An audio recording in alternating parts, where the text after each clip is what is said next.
Spiritual talk Tamil நேயர்கள் அனைவருக்கும் என் அன்பு வணக்கங்கள். துளாராசி நேயர்களுக்கு சனி வக்கரன் அள்ளி கொடுப்பாரா, கிள்ளி கொடுப்பாரா? அள்ளி தாங்க கொடுப்பேன்.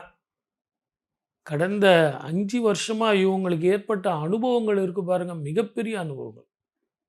இந்த துலா ராசியில பார்த்தீங்கன்னா மிகப்பெரிய நீதிபதிகள், டாக்டர், வக்கீல்கள் இவங்கெல்லாம் இருப்பாங்க.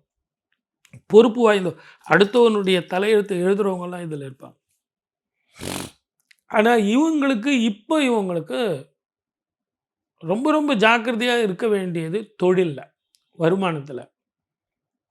இவங்க எனக்கு ட்ரான்ஸ்ஃபர் வருது அப்படின்னு சொல்லிட்டு, நான் அந்த வேலைக்கு போக மாட்டேன் சார், நான் வேறு ஒரு உத்தியோகம் நான் பார்த்துக்கிறேன், எனக்கு இந்த உத்தியோகம் வேணாம், ஏன்னா என்ன ட்ரான்ஸ்ஃபரில் அனுப்புகிறான் சார் அவன், குடும்பத்தெல்லாம் விட்டுட்டு போகணும், தயவு செஞ்சு அந்த தப்பு பண்ணிடாதீங்க.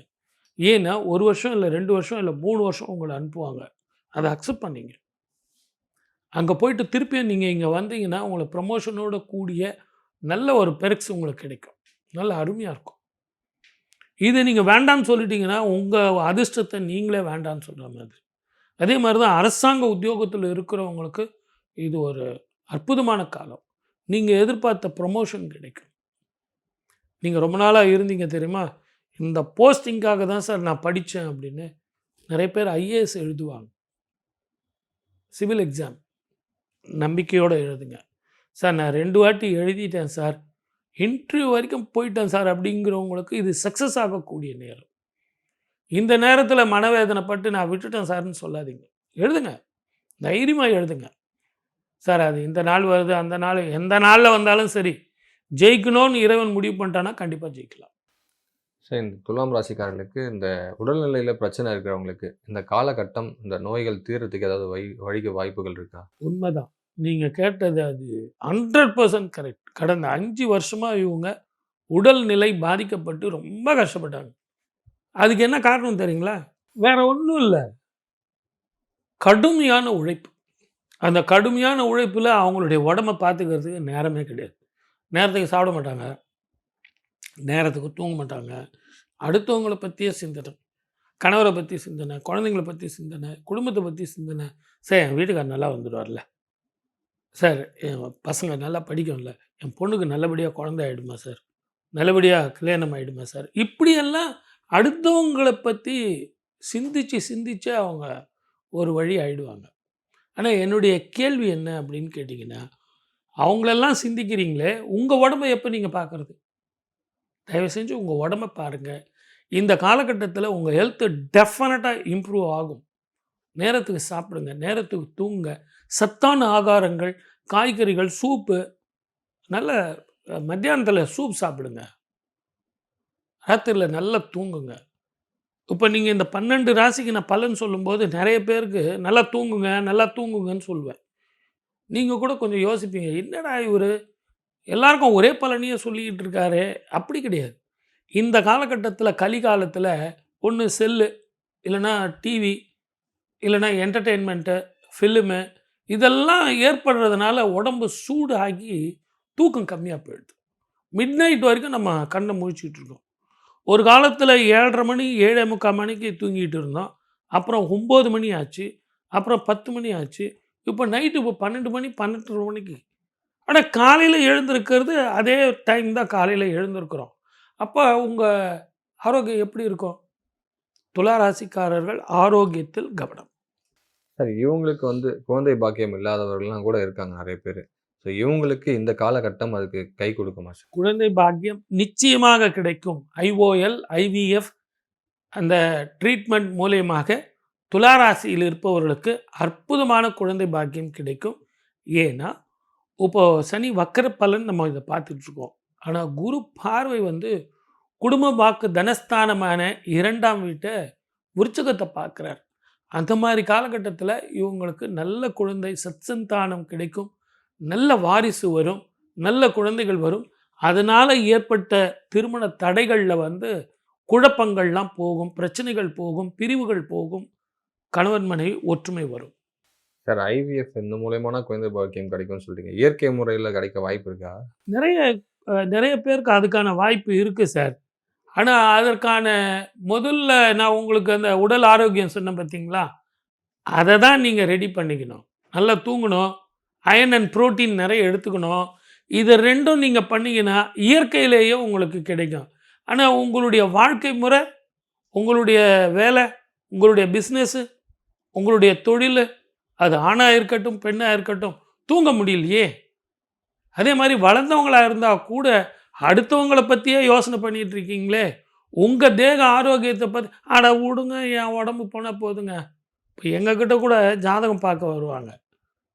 அவருக்கு பார்த்தா போதுங்க, எனக்கு என்னத்துங்க விடுங்க, அவர் நல்லா இருந்தால் நான் நல்லா இருப்பேங்க அப்படின்னு சொல்லுவாங்க. துலா ராசிக்காரர்கள் அடுத்தவர்களுக்காக வாழ்பவர்கள். அதை நீங்கள் கொஞ்சம் உங்கள் தேக ஆரோக்கியத்தை பார்த்துங்க. சரி, உங்களுக்கு இந்த பிரச்சனைகள்லாம் தீர்றதுக்கு எந்த ஒரு கடவுளை வந்து பிடிச்சிக்கிட்டா ரொம்ப நல்லா இருக்கும் வாழ்க்கை முழுக்க? அம்மனை வழிபட்டீங்கன்னா அற்புதமான பலன் கிடைக்கும். அதிலும் சிதம்பரத்தில் தில்லை காளி அப்படின்னு ஒரு கோயில், குங்குமக்காரி, குங்குமத்திலேயே இருக்கு. அதுலேயும் ஆடி மாதம் அப்படிங்கிற இந்த காலத்தில் ஆடி பூரத்தில் கூட பார்த்தீங்கன்னா திருப்பாவை நோன்பு, பாவை நோன்பு நமக்கு வழிகாட்டினாள். நாச்சியார் திருமொழி தந்தவள், திருப்பாவை தந்தவள். அதனால் தயவு செஞ்சு தில்லை காளி கோவிலுக்கு போயிட்டு வாங்க. அம்மனை குங்கும அர்ச்சனை பண்ணிக்கிட்டு வந்து அந்த அபிஷேக தீர்த்தத்தை முகத்தில் தெளிக்க சொல்லுங்க. முதல்ல வீட்டில் மன நிம்மதியும் அந்த மனோவியாதியும் போகும், வருமானங்கள் கூடும். வாழ்க வளமுடன். All the best. சனி வக்கரம்னா என்ன, சனி பெயர்ச்சினா என்ன? உண்மையிலேயே இந்த கேள்வி வந்து கொஞ்சம் யோசிக்க வேண்டிய ஒரு விஷயந்தான். பெயர்ச்சி வேறு, வக்கரம் வேறு. நம்ம பொதுவாக கூட ஒரு ஆட்களை பார்க்கும்போது, இனியா வக்கரம் விட்ட மாதிரி பேசிகிட்டு இருக்கிய கேட்குறோம்ல. ஏன்னா நேர்பட பேசும்போது நம்ம கேட்க மாட்டோம். கொஞ்சம் குறுக்கால சால் ஓட்டுறாருன்னு வச்சிங்களேன், அவர் நம்ம என்ன கேட்போம், ஏன் இப்படி வக்கரமாக பேசுகிற, வக்கரம் பிடிச்சி போயிருக்க. அப்போ ஒரு எளிமையாக புரிஞ்சுக்கிறது எதுக்கு சொல்கிறேன்னா, ஒரு நேர்மையாக பேசுகிறத விட இப்படி பேசுகிற ஆட்கள் வந்து வக்கரம். வக்கரம்னா பின்னோக்கி பார்க்குறது, பின்னாடி பார்க்குறது. இப்போ மீனத்தில் இருக்கார், மீனத்தில் இருந்து மேஷத்துக்கு சனீஸ்வரர் பெயர்ச்சி ஆகிறார் அப்படின்னா அது பெயர்ச்சி. ஒரு ராசியை விட்டு ஒரு ராசி போக போகிறார். ஆனால் இவர் வந்து மீனத்தில் இருந்து பின்னோக்கி பார்க்க போகிறார், கும்பத்தை பார்க்க போகிறார். சார் அவர் கும்பத்துக்கு வரமாட்டாரா சார்? வரமாட்டார். அவருடைய பார்வை மட்டும், நிழல் மட்டும் அங்கே வருது. ரெண்டாவது, சனி வக்கரன் 135 நாள், சனி வக்கரன் 135 நாள் 27/7/2026 இருந்து 11/12/2026 வரைக்கும் 135 நாள் இருக்குது சார், ஒரு சுமார் அப்படின்னு எல்லாரும் சொல்கிறாங்க. முதல்ல இந்த வக்கரம் ஏன் ஏற்படுது அப்படிங்கிறத நம்ம பார்க்கணும். பொதுவாகவே மற்ற சனி, குரு பெயர்ச்சி, ராகு பெயர்ச்சி இதெல்லாம் வந்து வேற. சனி பெயர்ச்சி அப்படிங்கிறத விட சனி வக்கரன் அப்படிங்கிறதுக்கு அர்த்தம், சனிக்கு 3ஆம் இடத்துல இருக்கக்கூடிய செவ்வாயினுடைய ஸ்திதியும் 5ஆம் இடத்துக்கு அவர் மாறி வரும் காலம் வரைக்கும் சனி வக்கரத்தில் இருப்பார். செவ்வாயினுடைய ஸ்திதி வச்சு தான் சனி வக்கரத்தை வந்து நிர்ணயிக்கிறோம். அப்போ நல்லா புரிஞ்சுங்க, இந்த செவ்வாயினுடைய தாக்கம் சனீஸ்வரருடைய வக்கரம்.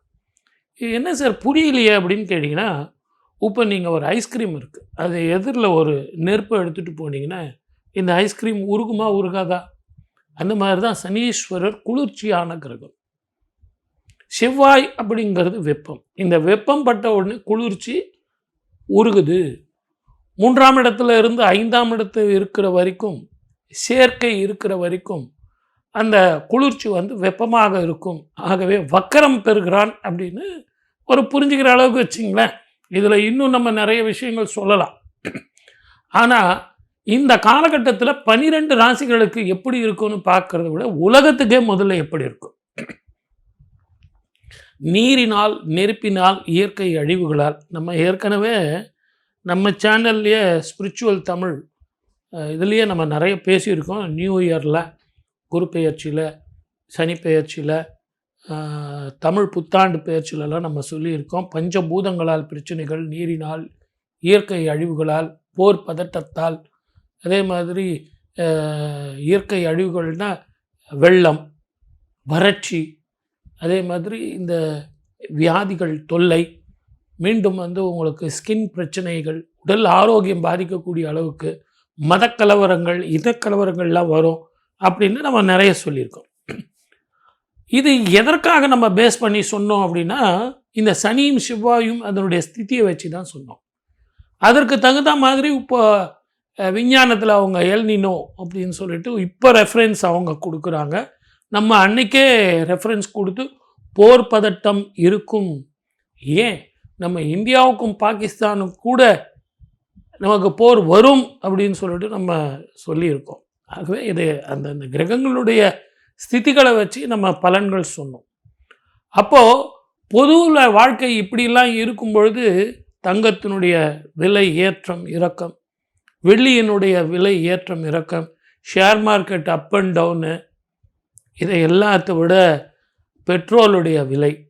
இப்போ தங்கம் வெள்ளி வந்து ஏற்றம் இறக்கம் இருக்குன்னா நமக்கு ஒன்றும் பாதிப்பு இல்லை. மதிப்பு இருக்குது. குழந்தைங்களுக்கு கல்யாணம் பண்ணோம், சேவிங்ஸ் பண்ணோம், சில பேர் அதை வாங்கி வச்சுருப்பாங்க, அதெல்லாம் உண்மை தான். ஆனால் அதே நேரத்தில் ரொம்ப அதில் போய் இன்வெஸ்ட்மெண்ட் பண்ண முடியுமா? ஏதோ ஓரளவுக்கு பண்ண முடியும். ஆனால் இந்த பெட்ரோலுங்கிறது ஒரு சாதாரண மனிதனுடைய வாழ்க்கையில் கூட அவசியம். இன்னைக்கு காலைல எழுந்தால் நம்ம பைக்கில் ஒரு முப்படு வச்சுக்கிட்டு இருக்கவங்க கூட நம்ம வந்து 1 லிட்டர் பெட்ரோல் போடணும் இல்லைங்களா? இன்றைக்கி 100 ரூபா விற்கிற பெட்ரோல் 110 ரூபா போகும்போது அந்த 10 ரூபா நம்ம எங்கேருந்து போகிறது? வருமானம் வேணுமே. அதனால் விலைவாசிலாம் ஏறும், பொருட்கள் விலையெல்லாம் ஏறும், பஸ்ஸு ட்ரெயினோட டிக்கெட்லாம் உங்களுக்கு கூடும். அப்போ ஒரு தனிப்பட்ட மனிதனுடைய வாழ்க்கையில் நிறைய வருமானங்கள் தேவைப்படும், பணம் தேவைப்படும். அப்போ இந்த பெட்ரோல் விலை ஏற்றத்தினால மனிதனுடைய வாழ்க்கை மாறும் அப்படிங்கிறது தெரியுது. இப்போ இதெல்லாம் நான் எதுக்காக சொன்னேன் அப்படின்னு கேட்டிங்கன்னா, சனியும் செவ்வாயும், இந்த சனி செவ்வாய் இருக்கிற காலத்தில் இரவு பயணத்தை 12 ராசிக்காரர்களும் தவிர்க்கணும். அதில் 2 வீலரில் நான் இப்படி போகிறேன் சார், அப்படி போகிறேன் சார், 3 பேர் போகிறோம் சார், காரில் வந்து நான் இவ்வளோ லாங் ட்ரைவ் பண்ணுறேன், நைட்டு வீட்டில் இருந்து 11 மணிக்கு தான் கிளம்புறேன், விடியற்காலில் நான் 5 மணிக்கு அங்கே ரீச் ஆகிடுவேன் சார். இப்படிலாம் வீரம் காட்டாமல் நிதானமாக பொறுமையாக போகிறதெல்லாம் நல்லது.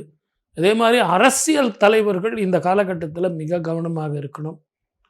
கண்டகச்சனி, அர்த்தாஷ்டம சனி, ராகு மகாதிசை, கேது மகாதிசை, நாகதிசை, செவ்வாதிசை, இவங்க நடக்கிறவங்க மிக ஜாக்கிரதையாக எலக்ட்ரிசிட்டி, நீரினால், நெருப்பினால், இயற்கை அழிவுகளால். நான் டூர் போனேன் சார், நான் அந்த பாறையில் உக்காந்துக்கிட்டு அப்படி ஒரு ஸ்னாப் எடுத்தேன், இப்படி ஒரு ரீல்ஸ் எடுத்தேன், அதெல்லாம் நமக்கு வேண்டாம். அதெல்லாம் தயவு செஞ்சு அவாய்ட் பண்ணுங்கள். போட்டிங் போனேன் சார், நான் தனியாக போட்டிங் போனேன் சார், இரவில் வந்து நான் அப்படி போய் நீரழியில் குளிச்சுட்டு வரலான்னு போனேன் அப்படின்னு சொல்கிறதெல்லாம் இந்த காலத்தில் சாகசம் செய்கிறதுக்கான காலம் இல்லை. கவனமாக இருந்தீங்கன்னா உங்களுக்கு மிகப்பெரிய பிரச்சனைகள்லாம் வராது. குலதெய்வ வழிபாடோ, பித்திருக்களுக்கு தர்ப்பணமோ, இதை எல்லாத்த விட இந்த வக்கர காலத்தில் நிறைய தான தர்மங்கள், வஸ்திர தானங்கள், அதுவும் உடல் ஊனமுற்றவர்களுக்கு தானங்கள் நீங்கள் கொடுத்தீங்க அப்படின்னா சனி பிரீத்தி, சனிக்கு ரொம்ப ரொம்ப விசேஷம், அவனுக்கு ரொம்ப மனசுக்கு சந்தோஷம். முடவனான நம்மளை மாதிரியே எல்லாருக்கும் இவங்க தானம் பண்ணுறாங்களே அப்படின்னு சொல்லிட்டு உங்களுக்கு அந்த தாக்கங்கள் இருக்காது. எது எப்படி இருந்தாலும் என் தாய்க்கன்றோ தினம் தினம் என் கவலைன்னு சொல்கிற மாதிரி இறைவனை வழிபடுவோம், வெற்றி காண்போம். வாய்ப்பளித்த அத்தனை நல்ல உள்ளங்களுக்கும் நன்றி, வணக்கம். சர்வே ஜனா சுகினோ பவந்து.